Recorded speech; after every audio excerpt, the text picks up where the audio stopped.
We Good thank y'all for evening, joining. Erica. Good evening, Sint.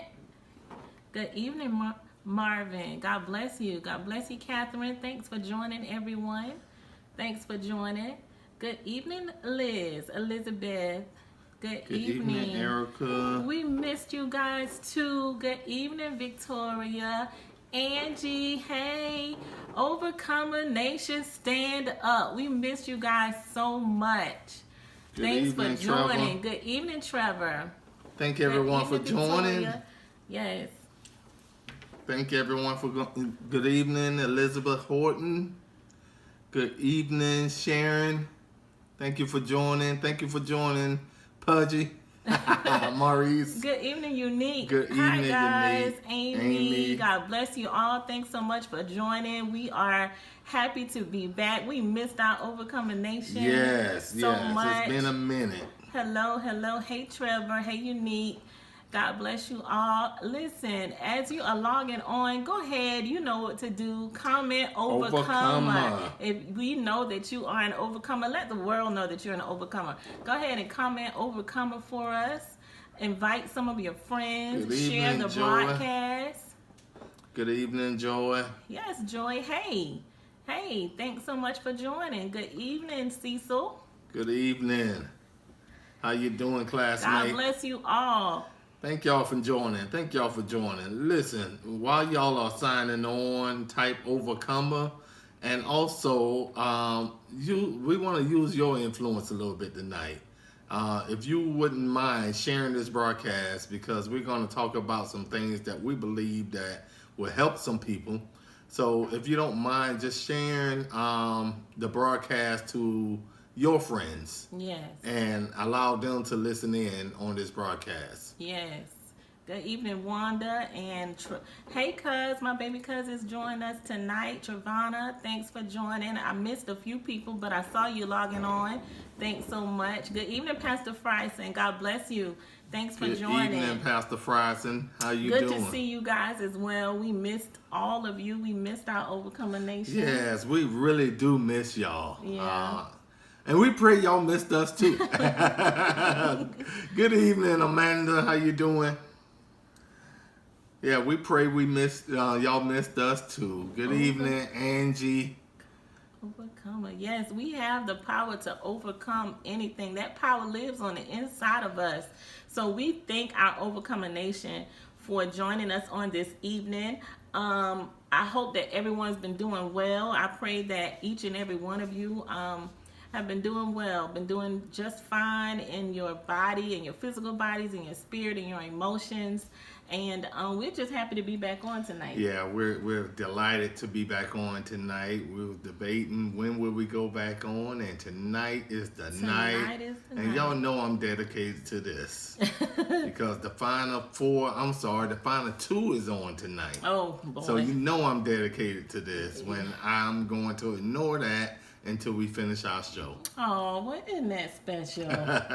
Yeah, you must be dedicated. But just wanted to update you guys on a couple of things before we get started tonight. We are here in Texas. Yes. Our move was successful. We are here and we're still getting settled in, but we're here, thank God. Good evening, Angela. Thanks for joining, sis. So, like she said, our move was very successful. We moved about a month ago to the date. Yep. Yeah, we got here about a month ago to the date. Yep.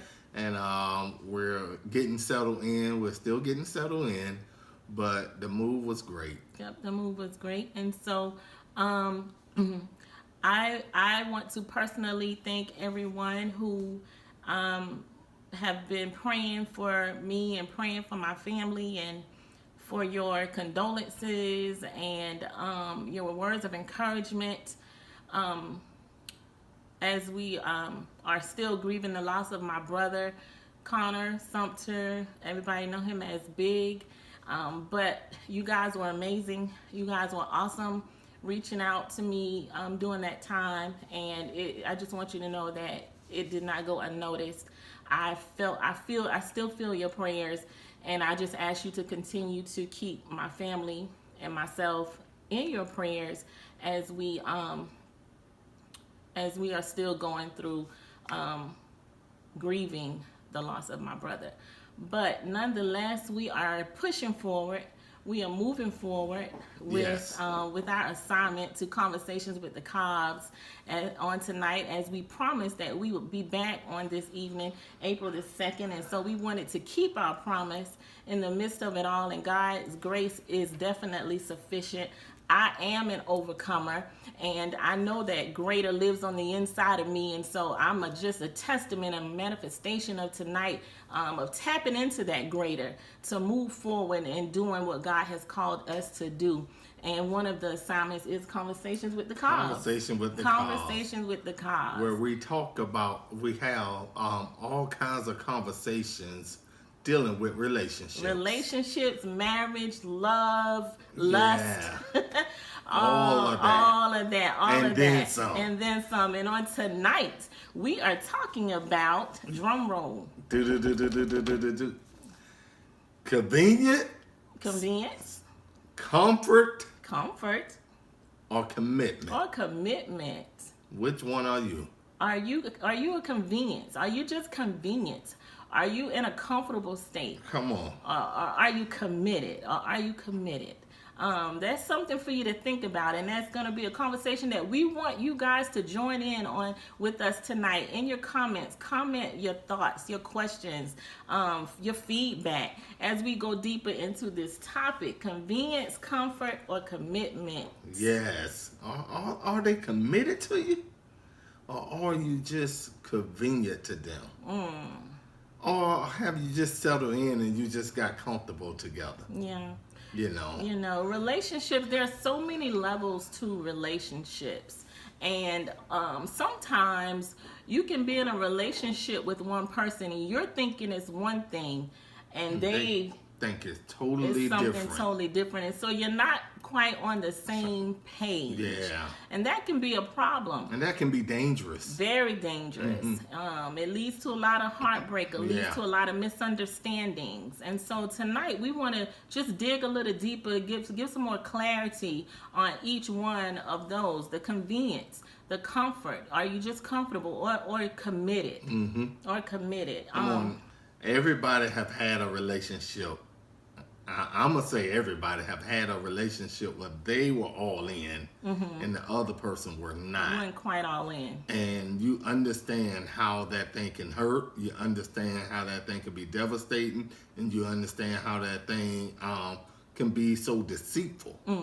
I think everybody will be able to relate to this topic tonight. Are you a convenience? Are you a comfort or comfortable?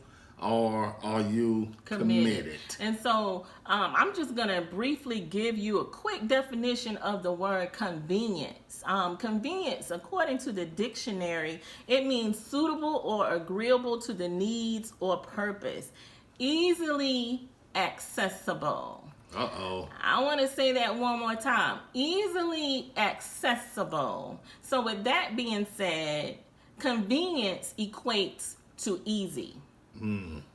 Convenience equates to being easy. And that's not necessarily a sexual easy. Right. You know, it's not necessarily a sexual easy. When we say convenient is easy, it's almost drama free.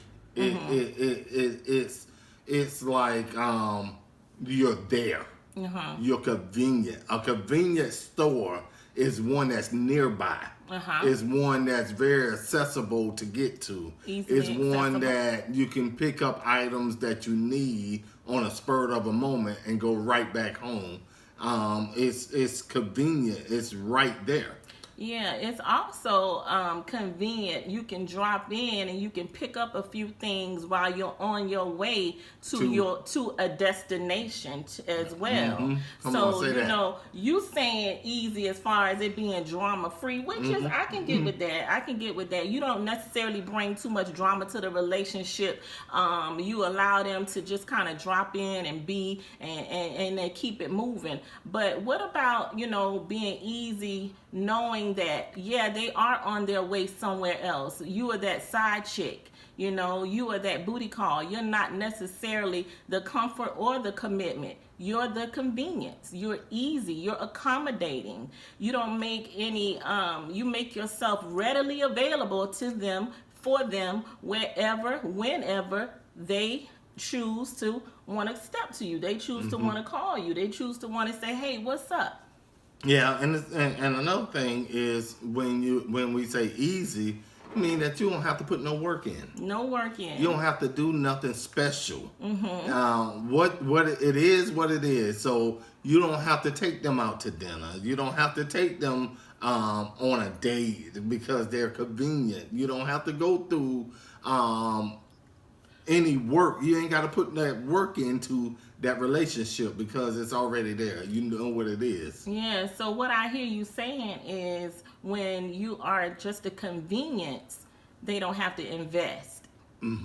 There's no Exactly. investment where you just convenient. Exactly.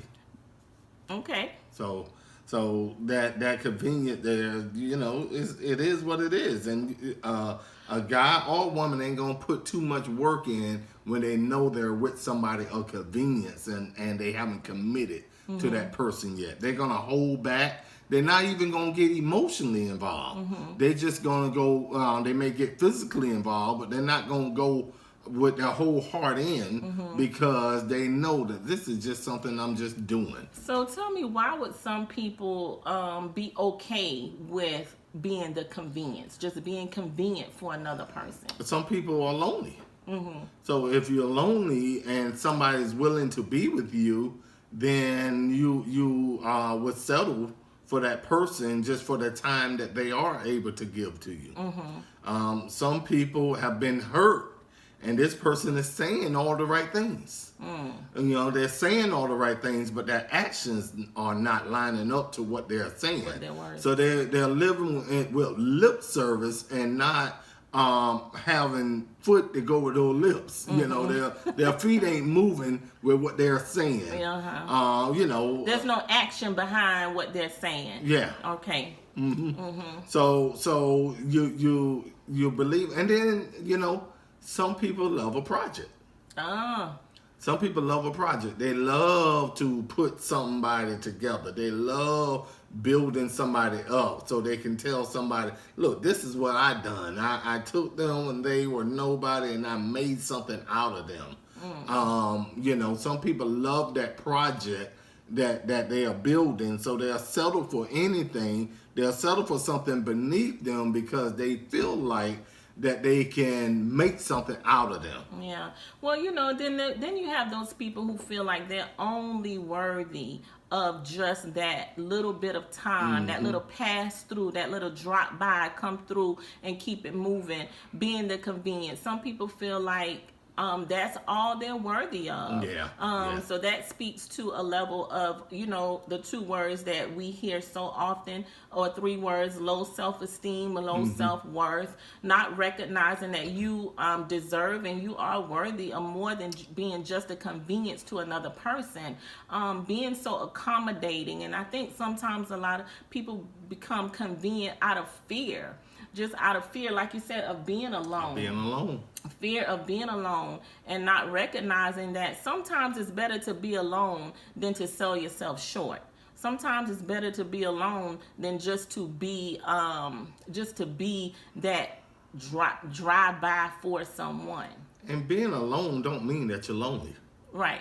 Yeah, Because you don't have to be lonely just because you're alone. No. So, you know, you can take yourself to dinner. We say it all the time. You can take yourself to dinner. You can take yourself to the movies. You can take yourself anywhere you want to go because you're all alone. And sometimes, you know, hey, Evelyn, good evening, Jerona. Thanks for joining, fam. But back to the topic. I'm sorry, I just wanted to say hey to those people as they were joining. Gail, good evening. You're convenient because well, let's talk about Leah and Jacob a little bit. Okay. And how Leah was convenient for Jacob in that moment, in that time. Y'all know the story of Leah and Jacob. Jacob was working for he went to Laban, who was Leah's father, and he asked Leah He asked Laban, can he have Rachel as a as a wife? So when he went and he asked that question, Jacob said, yeah, work 7 years and I'll give her to you. Well, after the end of 7 years, Laban did not give Jacob Rachel. Laban gave Jacob Leah. And now he didn't recognize that it was Leah until after he slept with her all night long. And because she was convenient to him, he was there, she was there, and they had multiple offspring. They had multiple babies because she was convenient to him. And so that leads me to the point of sometimes being a convenience can lead you to illegitimate commitment. Sometimes being a convenience for somebody and being okay with that can lead you to a place of commitment to this other person that was not wanted, that was not desired, that was not even your purpose, but because you opened yourself up to that, because you allowed yourself to become simply a convenience without being protected, now you are in a place where you have this illegitimate commitment to the other person for the rest of your life. And what I mean by that is we become baby mamas and we become baby daddies. And sometimes a lot of times that's birthed out of convenient relationships that had no intention of being a commitment, but because now we have gotten together and now we have this child together, we are now committed for the rest of our lives raising this child, if you're going to be a part of that child's life anyway, and rearing them. And a lot of time, in your mind, when you in a convenient relationship, in your mind you have a time that relationship is going to come to an end. Yeah. But when you drop a seed and the seed manifests, now your time gets extended in that relationship of convenience because you didn't intend for that seed to produce an offspring. And now that seed has produced an offspring, you have to deal with that offspring for the rest of your life. Yeah, and so instead of it being just a stop by, now you stay. Now you have to stay. Now I really want to go through and tell y'all how you would know or how you can recognize if you are in a relationship of convenience. Okay. There's some ways that you can pick up and recognize if you are in a relationship of convenience. Okay. One way that you can recognize that you're in a relationship of convenience is there is no public display of affection. You would never, if you're in a relationship of convenience, there will be no kissing in public. There'll be no hugging in public. There'll be no holding hands in public. Why? Because that person don't want his destined woman or her destined man to see that you two are together. So they will hold back public displays of affection because they don't want nobody else to know that y'all are together. So most convenient relationships are hidden relationships. Oh, yeah.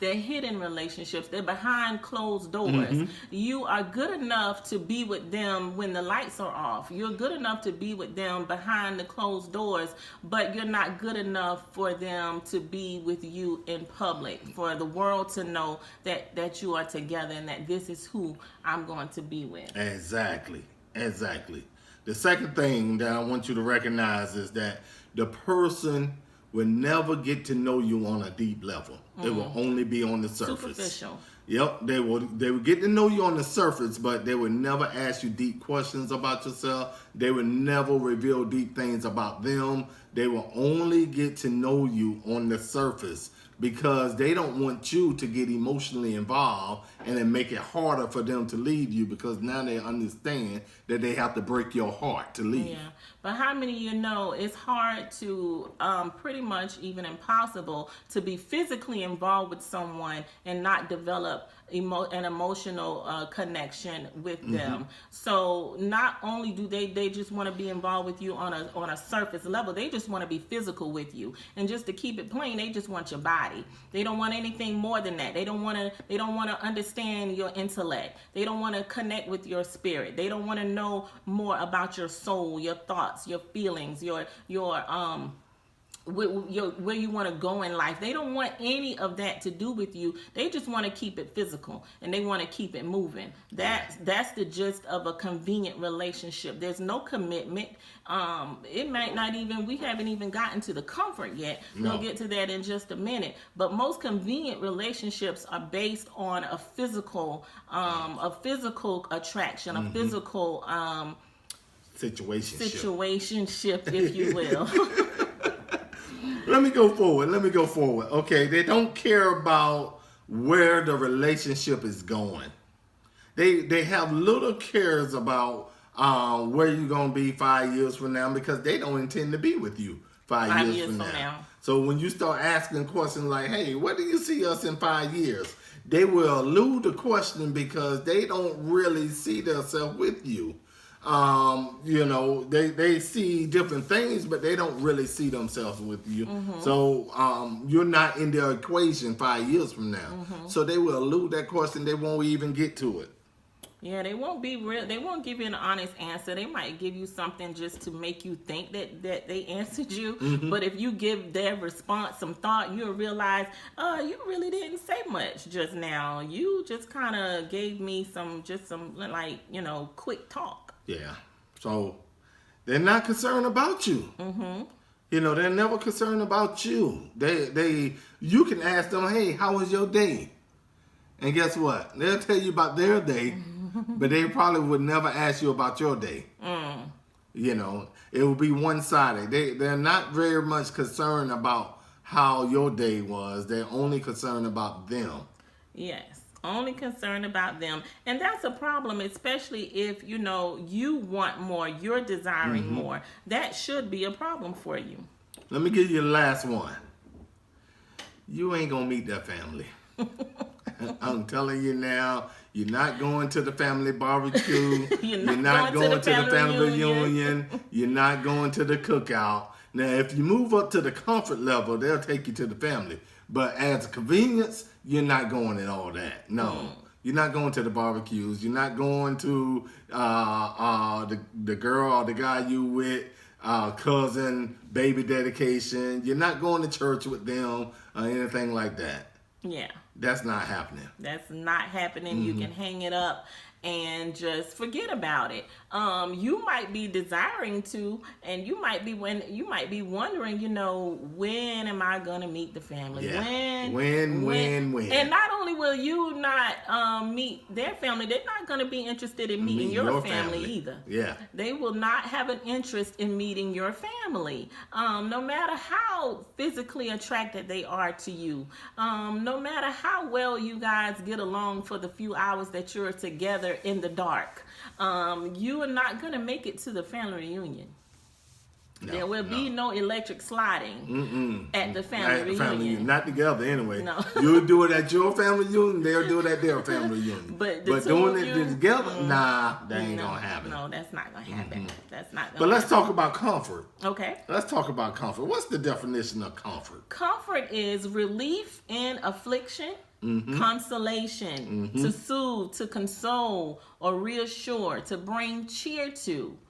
Now, when you hear those words, comfort sounds really, really good. Yeah, it sounds beautiful, It sounds really good. And when you're in your comfort zone, you are good. Like, you're straight, You're not really worrying or tripping about too much. And that's probably part of the problem. You don't have to worry about nothing. You're not tripping about nothing. There's nothing going on. You got a relationship, but it's nothing. It's not moving. Right. your relationship is at a standstill. It's just kind of It's stagnant. just kind of right there.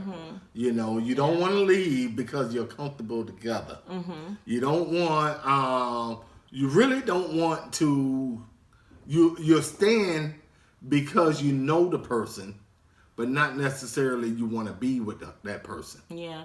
And a lot of times you remain in that comfort zone place because you have so much time invested in the relationship and invested in that other person.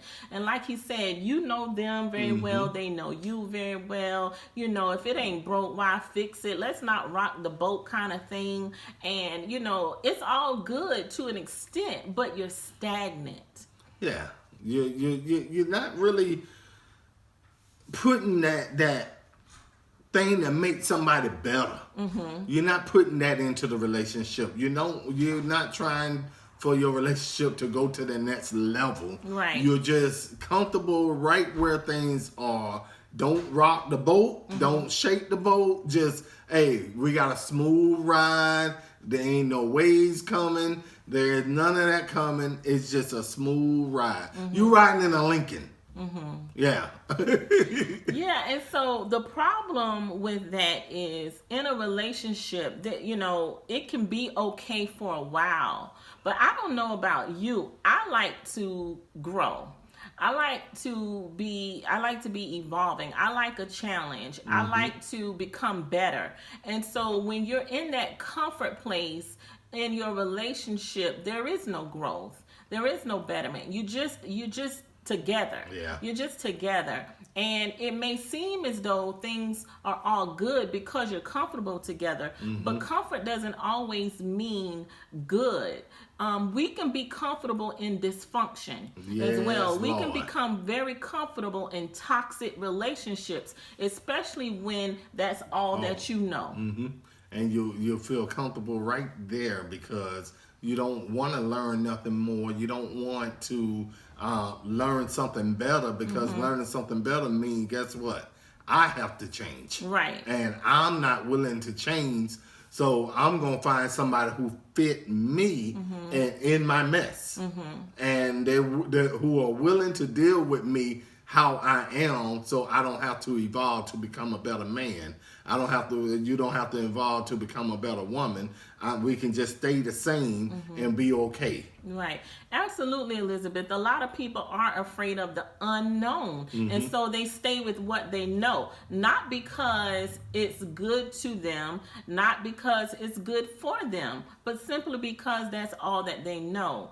And you have to be willing to get outside of that comfort zone if you truly want who and what God has for you. Like I said before, being comfortable in a relationship doesn't always mean that the relationship is good. I believe that Abigail was comfortable in her relationship with Nabal. I believe that she understood how Nabal was. I'm talking about the Bible. How he was, what he was. She learned him. She learned how to get along with him. Learn how to cover up his mess. She learned how. That's good. She learned how to cover up his mess. She learned how to make the relationship look like more than what it actually was because she was comfortable in that. And so she learned how to function in that. And oftentimes we learn how to function in dysfunction when that's all that we know, when we think that that's all that we have, when we don't want to get outside of our comfort zone, out of fear of the unknown, just like Liz said. And sometimes, you feel like that's all that you can have. Yeah. You don't think that there's better out there for you, so you'll settle just to be in that comfort zone because you feel like that's all that there is. There's nothing better out there for me, and because there's nothing better out there for me, I'm going to settle for this right now because this is what I know. Yeah. This is what I have grown accustomed to, and I don't expect nothing different. I know that when I come home, you're going to do A, B, and C. Yeah. But how many of y'all know that doing A, B, and C over a period of 15 years can get boring? Can get very boring. And that is the danger in the comfort zone. The comfort zone can lead you to boredom. You get bored with one another. You get bored with the relationship. Yeah. There's nothing more to it. And that is a problem. And don't get me wrong, when you're in a comfortable relationship, you feel validated.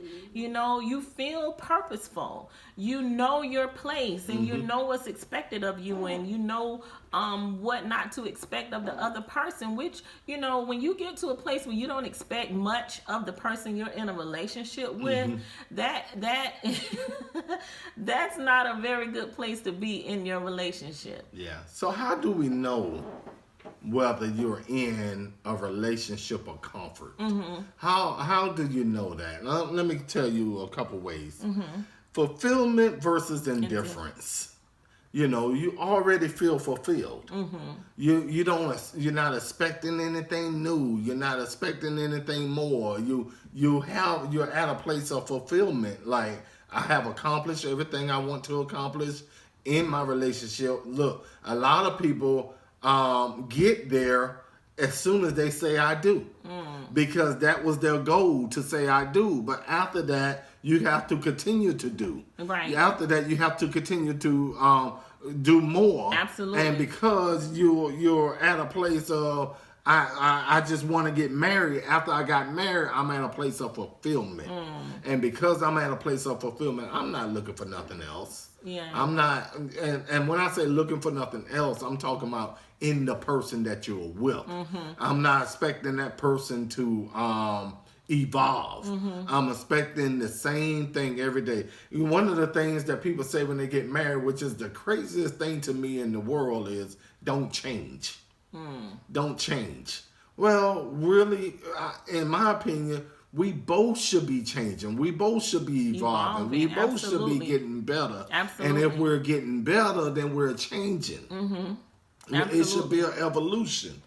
It should be an evolution. Absolutely. Absolutely. The second thing is you're nonchalant versus excitement.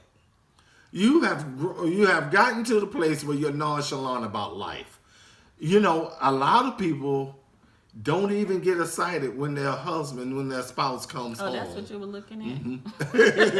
The mosquitoes out here, and they say everything bigger and better in Texas, but these mosquitoes out here, these things look like helicopters.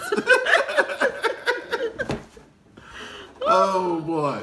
But no, getting back to the topic, you're nonchalant about your spouse. You're not, if you get home first and they come through the door, they're just home. You're not excited no more to see them. You're so nonchalant about them being around that you have settled into a place of complacency.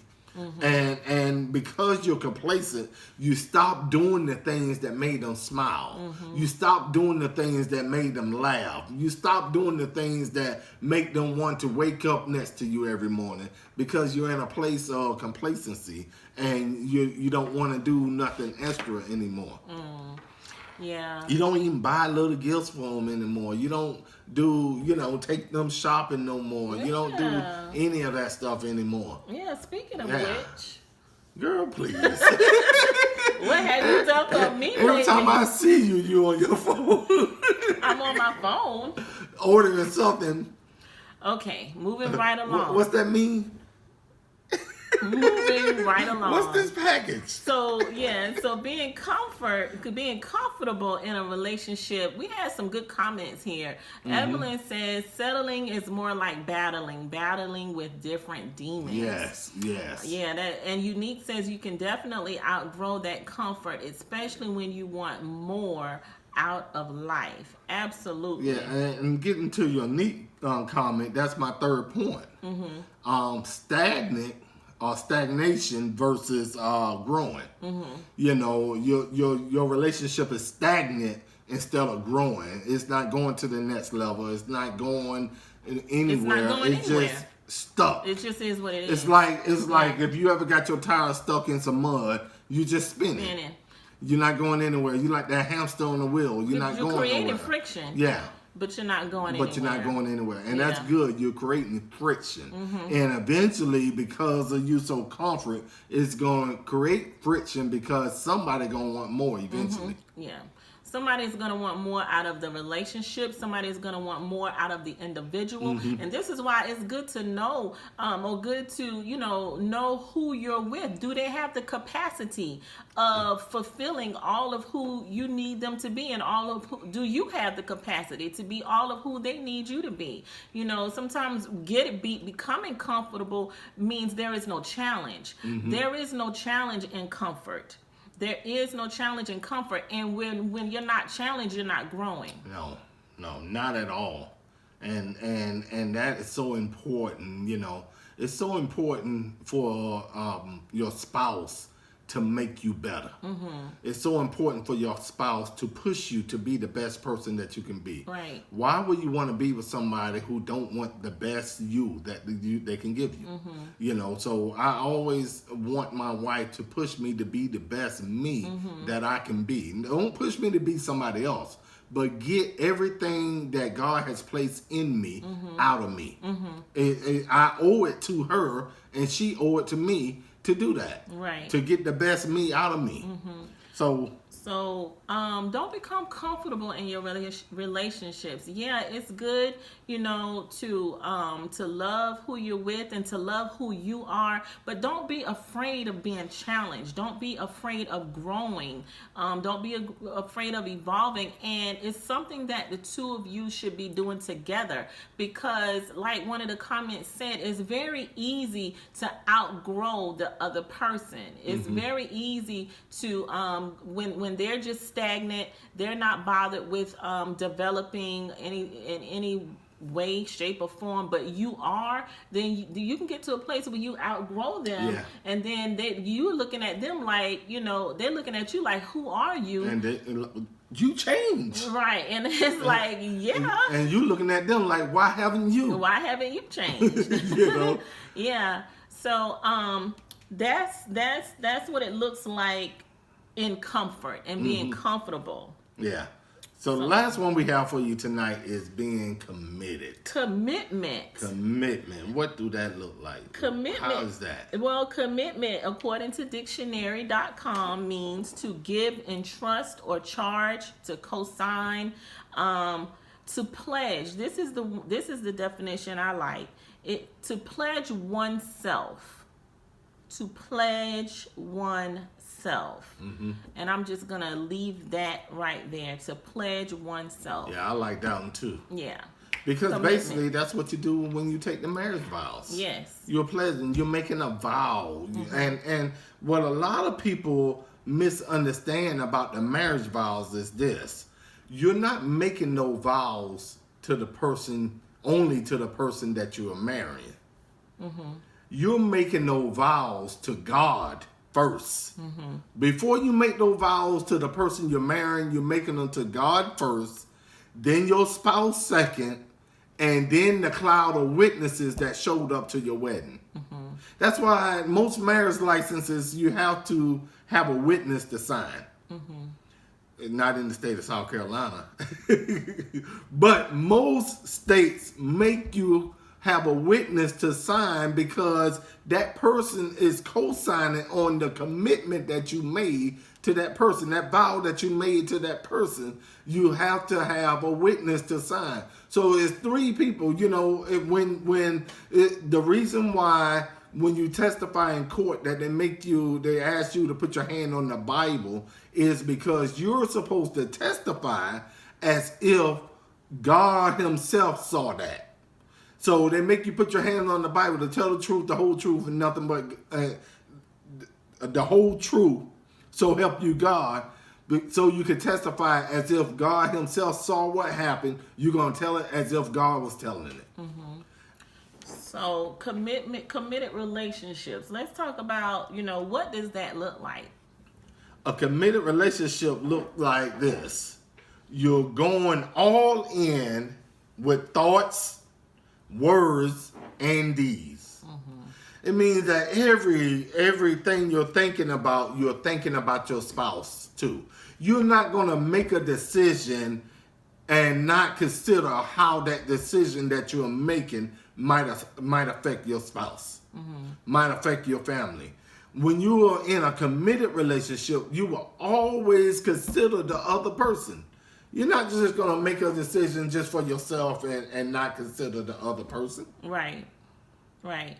So, commitment is when you are in a committed relationship, you had those intentions from the beginning. You have those intentions of being committed to that person from day one. Yes. To me, when I hear the word commitment, I also hear the word covenant. And a lot of times we want people to commit things to us where there is no covenant. And there are certain things that can only be released once there has been a covenant between those two individuals, or you and we're talking about marriage and relationships, so I'll just keep it right there.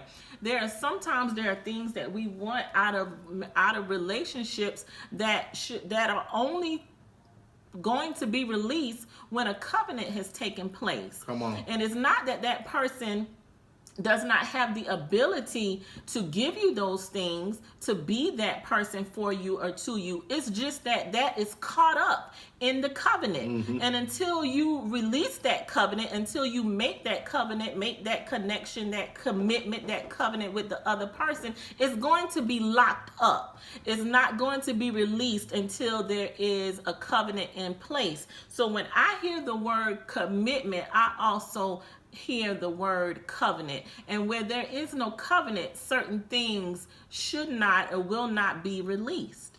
Yeah, I'm and if there's no covenant, there's certain things that I would never do if I wasn't in covenant.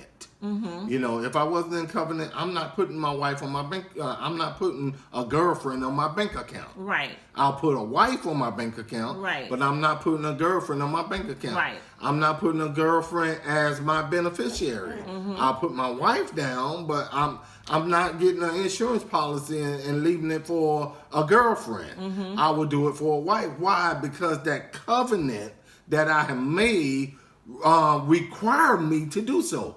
Not just not out of it obligate me to do so. Yeah. It obligate me to open up my Absolutely. bank account to my wife. Absolutely. It obligate me to open up get insurance for my wife. It obligate me to do certain things. Why? Because I'm in a covenant relationship with her. Some of us we're dating and we expect, I'll just speak from a man standpoint. You're dating somebody and you expect that man expect that woman to come home and cook a meal every day, and you're dating. You kidding me? That's covenant stuff. Right. That's covenant stuff. Yes. You don't get that dating. When you do that, when you're dating, you shouldn't expect covenant to come. That's right. Because you're already doing things that only should be released in covenant. Right. So Right. covenant probably would never come.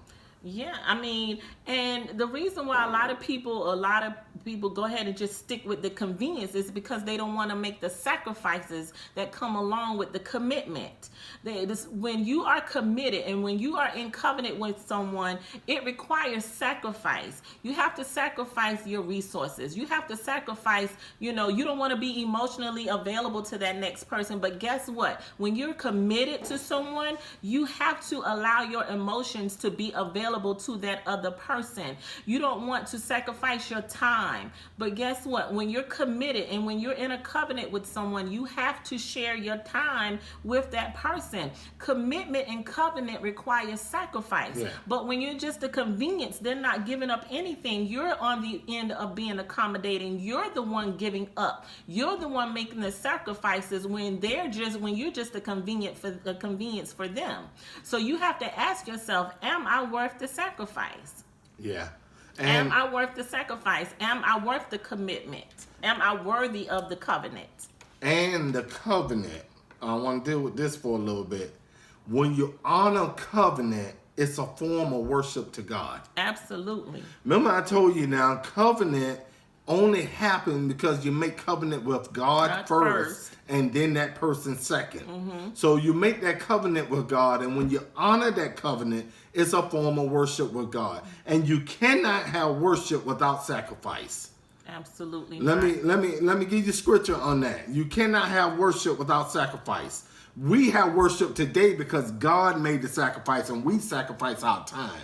But in the Old Testament, they had to have sacrifice in order to have worship. That's why when Abraham took Isaac up to be sacrificed, Isaac started looking around and saying, look, I see the wood, I see the altar, but where is the sacrifice? Isaac did not know that he was the sacrifice, because you cannot have worship. Abraham said, y'all stay here with the donkeys. Me and the boy are going over here to worship. He said, we're going over here to worship. And Isaac knew there's no way you can have worship without sacrifice. And what happens in a lot of relationships, you're trying to have that covenant without a sacrifice. Without the sacrifice. And in order for Jesus to be the ultimate sacrifice, since Resurrection Sunday was yesterday, in order for Jesus to be that sacrifice, he had to do what? Deny himself. Deny himself. And not my will, but thy will be done. Nevertheless, God, can you take this cup from me? Nevertheless, not my will, but thy will be done. In other words, I'm willing to deny how I feel in this state right now to bring about a change, because it's a form of worship. And we have to do the same thing in our relationships. We have to learn how to deny ourselves to bring joy to the other person. And when both of you are doing that, see, some people feel like I can't make that sacrifice because I'm going to get hurt. I can't make that sacrifice because this person is taking advantage of me. But what you got to understand, it's required of both of you. Both people. And when both of you are doing that, you'll have a wonderful relationship. You'll have a wonderful marriage, because you're both putting the time and energy in, and you both are fully committed. You both are giving of yourselves. One of the things that we often say is, as long as I give and he gives, neither one of us will give out. And that's the type of attitude that you have to take when you enter into a committed covenant relationship with another individual. You both have to give in and of yourselves in order for the relationship to be what God has truly called it to be. So the commitment is the covenant, and the commitment should be the goal for most people. Anyway, I would think that most people, want the commitment. They want the covenant and all that comes with it. But in order to get there, we have to become so sure of what God has for us that we don't settle for being the convenience, that we don't get to a place of being so comfortable with what is, that we never get to a place of what can be. Yeah. And let me add to that too, because once you have covenant, and once you have decided to have covenant, in order to be in a committed relationship, another thing that you would do is eliminate distractions and temptations. You will eliminate distractions and temptations. You will eliminate. You will eliminate. You're going to do it. That means that people that you shouldn't be talking to, if you know that you are attracted to this person, you shouldn't be talking to them. You will eliminate that temptation. You will eliminate that distraction, because you got to take it out in order for you to be fully committed to the person you have committed to. The problem with most people are we're not committed to the commitment we made. We made a commitment, but then we decommit to the commitment that we made. And if you're going to be committed to the commitment that you made, you're going to have to walk away from some things. Joseph, when Joseph had an opportunity to be with Potiphar's wife, Joseph ran. Sometimes we got to leave evidence behind and still run. Because the evidence sometimes don't tell the real story. That's right. He left his coat and he ran to protect himself. Yeah. And in that, you have to understand when people are attracted to you. And a lot of times, it's not even about you, and they don't even know it. Mm-hmm. They could very well be attracted to the anointing that's on your life, but you have to be strong enough to not allow them to pervert your anointing. When you know that's on your life, and that you are in covenant with someone else, you have a commitment to someone else. And here this other person is trying to come in and distract and destroy. You have to recognize when you need to run, even if you have to leave evidence behind. Yeah. Because you have to be willing to say, you know what, I'm not going to allow you to destroy what God has done. I'm not going to allow you to destroy this covenant that I have with the one who God has for me. Even, he was talking about Joseph. Joseph wasn't even married, but Joseph recognized that was a situation that he needed to run from. He had enough sense and enough strength to run away from a distraction that could have very well destroyed him. Yeah. And let me explain this too. You can be single and still commit adultery. Let me repeat that, and then I'm going to teach that. You can be single and still commit adultery. How? Okay, if that's not the person you're supposed to marry, if that's not your wife, and you're sleeping with someone else, you are polluting what God has already ordained in your future. In other words, God has already ordained two people to be together for life. And anybody who you with outside of those two people, you're perverting what God has already developed. Yeah, I know a lot of us have messed it up. Yeah. A lot of us have messed that up. But I'm teaching it from a biblical standpoint that God has already ordained who you're supposed to be with. And when God has ordained that, that's the person that you should be seeking out. And once you get married, being with that person. When you were with somebody else before that, you're kind of giving of yourself. It's almost like you're giving of yourself that belong to somebody else. Belongs to someone else. Even though that somebody else haven't possessed it yet. You have given of yourself that and yourself belong to somebody else. Yeah. So, convenience, comfort, or commitment. Convenience, comfort, or commitment. And yes, the commitment takes more work. Yes, the commitment requires the sacrifice.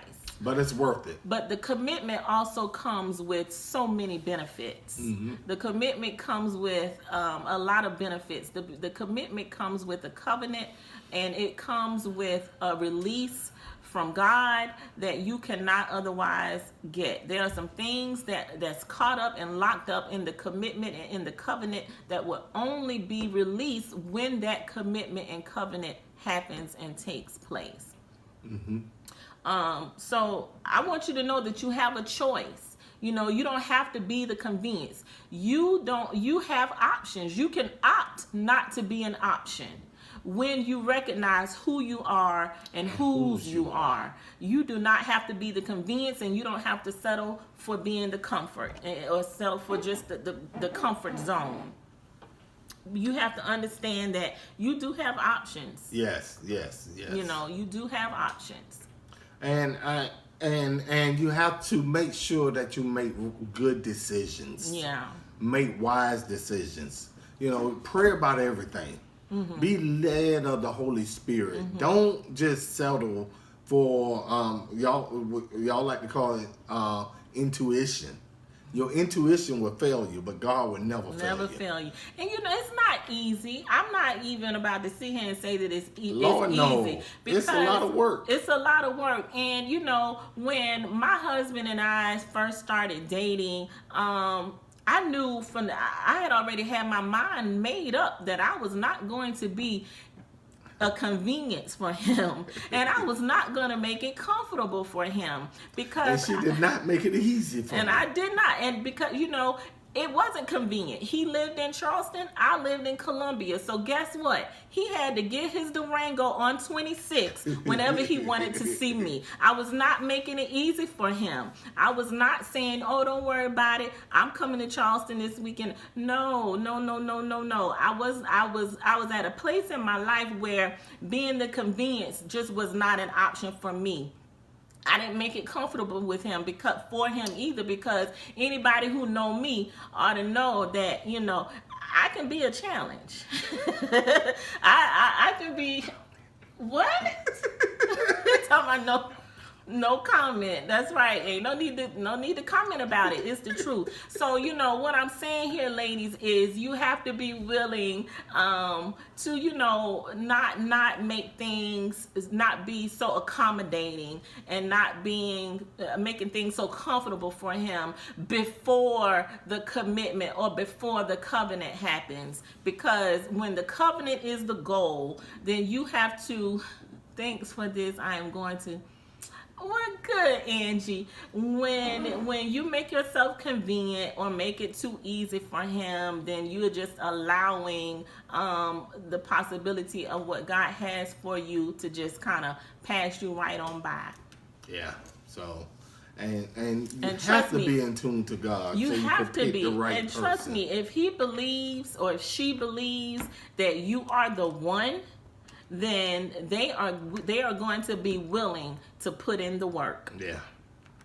They are work. They're going to be willing to put in the work. So I hope that tonight's episode of Conversations with the Cobbs, convenience, comfort, or commitment was a blessing to you. It helped you. We thank you all for joining on tonight. Thank you all and we appreciate your prayers once again for our family during our difficult time that we had. We definitely appreciate your prayers. Y'all continue to pray for us as we continue to go through this period of grief. Mm-hmm. And God just dropped something in my spirit, and I want to say this. Those of you who I'm thinking about doing a private Bible study from the book Nuptial Nuggets, straight from me. If y'all are interested, drop us an inbox in Conversation with the Cobbs, or drop my wife an inbox or me an inbox. Just say that I want to be in that Bible study. I'll create a group with you. You have to purchase the book because we're going to go through the book, but we're going to do some teaching straight from the book in that private Bible study. I will let you know the night and everything like that, but it will be an opportunity for you to ask questions about different parts of the book and stuff like that. So if you want that, inbox me and we'll go, inbox one of us and we'll go from there. Yep. I love you all. Evelyn Bell, I love you, cuz. It was so good to see you. God bless each and every one of you. Thanks for joining. Meet us back here next Monday night, 8:00 p.m. Central Standard Time, 9:00 p.m. Eastern Standard Time, and join the conversation. Good night. Deuces.